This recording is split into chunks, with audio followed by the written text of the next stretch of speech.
Kalian pernah dengar gak sih kata manifestasi? Pasti sebagian dari kita di sini gak asing ya sama kata itu. Apalagi kalau kita scroll TikTok, itu pasti ada aja konten tentang manifest. Manifest your dreams, tulis, think about it, dan boom, hal itu bakal kejadian gitu. Jadi simpelnya kayak if you think, you attract it. Nah, tapi pasti sebagian dari kita ini mikir, terutama yang muslim, sebenarnya manifest itu boleh nggak sih dalam Islam? Atau simpelnya kayak kalau misalnya ada, itu konsepnya kayak gimana gitu. Nah, hari ini kita akan mempelajari tentang manifestasi menurut pandangan Islam ya. Nah, kita belajar di sini bukan untuk ngejudge, tapi sama-sama untuk mengetahui lebih dalam mengenai apa sih konsep manifestasi itu dan di Islam cara pandangnya seperti apa. Sebelum kita mengetahui lebih dalam mengenai pandangan Islam tentang manifestasi, kita tuh harus tahu dulu nih, apa sih manifestasi itu? Oke, jadi manifestasi ini berakar atau didasarkan oleh teorinya Law of Attraction. Kalian pasti pernah dengar, atau kita lebih mudahnya istilahnya tuh LOA gitu ya.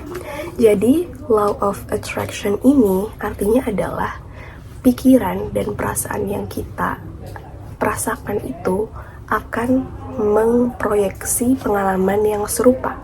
Jadi maksudnya gimana tuh? Oke, jadi gini, kalau kita memikirkan hal yang positif, maka nanti ya hal positif itu akan datang dan sebaliknya gitu. Kalau kita terus-menerus berpikiran tentang hal yang negatif, maka ya kita akan memproyeksikan hal negatif itu dan beneran akan terjadi gitu. Jadi, kalau dalam LOE ini menekankan konsep kita tuh harus pikirin terus hal itu, hal yang pengen kita mau gitu. Abis itu kita percaya itu bakal terjadi. Nah, baru setelahnya menerima gitu kan, kayak think, believe, receive. Pokoknya 3 kuncinya itu ya. Jadi, LOE ini bekerja karena mindset memengaruhi pikiran kita, dan pikiran kita ini memengaruhi juga perilaku, dan perilaku pasti akan membuahkan hasil. Jadi LOE ini tuh sifatnya bukan sihir ya, tapi lebih ke kayak mindset work gitu. Jadi mindset kita yang bekerja, lalu setelahnya pikiran kita ya akan fokus kepada perilakunya gitu. Kayak think, terus menerus dipikirin, habis itu nanti badan kita yang bekerja gitu, pasti secara nggak langsung tubuh kita bekerja dan hasilnya akan terjadi. Nah, itu dalam konsepnya Law of Attraction. Nah, ternyata sebelum konsep manifestasi itu viral, Islam tuh udah punya sendiri nih konsep yang mirip-mirip lah kayak gini. Teman-teman pernah denger gak sih kalimat dari hadis qudsi yang seperti ini? Nah, gini kalimatnya. Aku sesuai prasangka hambaku kepadaku. Jadi kalau prasangka kita itu baik sama Allah, percaya bahwa Allah itu dekat, maka kita tuh akan dikelilingi oleh kebaikan, oleh harapan-harapan, dan selalu akan merasa tenang. Dan begitu pun sebaliknya, kalau kita tidak merasa Allah itu ada, maksudnya kayak kalau kita merasa Allah itu jauh, ya maka kita akan selalu merasa hidup dalam ketakutan. Jadi hal ini benar-benar relevan sama hadis qudsi yang tadi, yaitu Allah sesuai prasangka hambanya. Bahkan dalam surat Al-Baqarah ayat 186, itu Allah berfirman bahwa aku itu dekat. Jadi Allah itu dekat. Jadi teruslah berdoa kepadaku, maka aku akan mengabulkannya gitu kan. Jadi tuh yang perlu ditekankan di sini adalah kita bisa dan boleh sekali untuk meminta sebanyak-banyaknya kepada Allah. Gak usah malu-malu, gak usah dengan kata-kata puitis kayak ya Allah, semoga aku akan seperti ini jika engkau tidak ini, jika engkau. Jangan guys. Jadi kalian tuh harus belak-belakan aja, gak apa-apa. Minta sebanyak-banyak yang dimau, minta sespesifik apapun yang dimau. Karena dengan kita meminta, kita kan percaya kan akan kehadiran Allah, kita percaya akan adanya Allah, kita percaya bahwa Allah itu dekat. Maka dengan itu kita meminta, mengerahkan seluruh harapan kita ke Allah dan biar Allah yang mengatur gitu. Jadi itu konsepnya di sini bukan seperti manifestasi. Kan kalau manifestasi itu lebih kepada universe gitu. Jadi kayak universe is listening gitu. Universe akan mendengar. Pokoknya kayak serahkan kepada semesta gitu kan. Nah, tapi kita di sini sebagai muslim, kita mengerahkan sebaik-baiknya kemampuan kita, harapan kita kepada Allah. Karena sebaik-baiknya perencana itu adalah Allah. Nah, seperti yang sudah kita pelajari sebelumnya tadi nih, bahwa LOE itu didasari pada pikiran. Jadi tahap pertamanya adalah dengan memikirkan hal itu secara terus-menerus, ya kan? Nah, ternyata kalau dalam Islam pandangannya adalah kita pertama-tama harus melalui hati. Seperti dalam surat Ar-Ra'd ayat 28, yaitu hanya dengan memikirkan Allah, hati menjadi tenang. Nah, jadi kalimat ini tuh sejalan ya, sesuai dengan psikologi yang menyatakan bahwa performa itu akan lebih baik ketika hati kita tenang gitu. Jadi kalau dalam LOA yang sifatnya afirmasi seperti kayak aku bakal kaya, aku bisa, besok ujian pasti bisa gitu kan, kayak meng-attract terus menerus. Sedangkan kalau dalam Islam itu bisa kita mulai dengan hati yang tenang terlebih dahulu. Dengan cara apa? Yaitu zikir.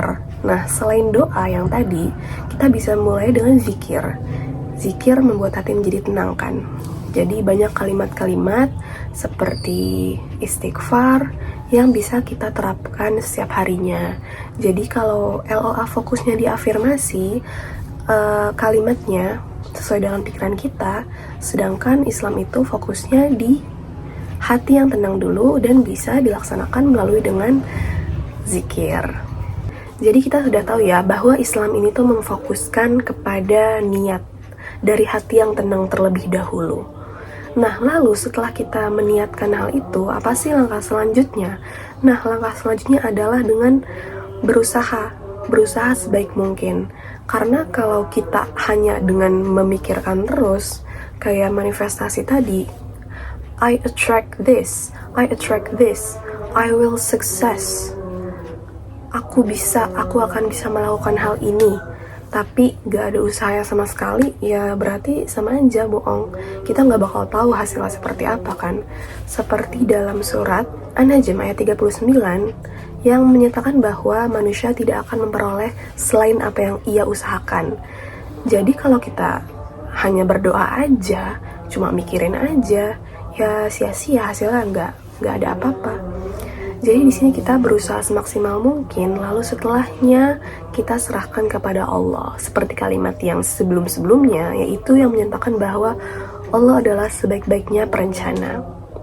Jadi kalau dalam LOA itu lebih kepada think, believe, dan receive, dalam Islam itu lebih kepada niat, usaha, berdoa, ikhtiar, dan tawakal. Hasilnya diserahkan kepada Allah. Seperti yang sudah kita pelajari sebelumnya nih, kalau Law of Attraction ini berfokus pada cara kerja afirmasi yang akhirnya membentuk kepercayaan internal seorang kan. Lalu ketika kepercayaan itu terbentuk dengan cara pikiran dan kata-kata yang positif dilakukan konsisten, maka keyakinan dalam diri kita tuh akan terbentuk juga. Dan setelah terbentuk, kita tuh akan lebih berani untuk menetapkan tujuan. Nah, hal ini pun sejalan juga ya dengan pandangan Islam. Tapi pandangan Islam itu melapisi lebih dalam dengan ketenangan spiritual, yaitu seperti zikir tadi. Karena kalau kita cuma berusaha aja tanpa adanya doa dan serah diri kepada Allah, maka kita pun akan kecewa kalau misalnya hasilnya nggak sesuai dengan apa yang kita mau. Nah, jadi untuk selanjutnya, Law of Attraction itu boleh, tetapi libatkan juga Tuhan dalam proses kerja kamu, dalam proses untuk menjalankan mimpimu gitu. Karena kalau hanya cuma dipikirin saja gitu kan, itu kan cuma berhenti pada fokus di pikiran dan ego manusia aja. Kita nggak melibatkan sang pencipta gitu. Dan itu hasilnya bakal sia-sia banget. Sama juga sebaliknya, kalau kita cuma berdoa tanpa berusaha, tanpa yakin, itu pun gak sejalan, gak akan bisa untuk memenuhi apa yang kita mau gitu. Makanya hal yang paling indah itu adalah ketika keduanya ini tuh tergabung, ketika kita bisa meluruskan niat, lalu setelahnya berusaha, berdoa, berikhtiar, dan yang terakhir paling penting adalah serahkan hasilnya kepada Allah, tawakal. Baik, dengan demikian terima kasih setelah mendengarkan materi dari saya. Semoga mulai saat ini kamu pun bisa percaya ya. Bisa percaya bukan hanya dari proses yang kamu jalani aja, bukan dengan mimpi yang sedang kamu bangun, tapi terutama kamu pun juga percaya bahwasanya Allah itu pasti akan bersama kamu di setiap langkahmu. Jangan pernah berhenti untuk berusaha dan berdoa sebanyak mungkin. Sekian dari saya, terima kasih. Wassalamualaikum warahmatullahi wabarakatuh.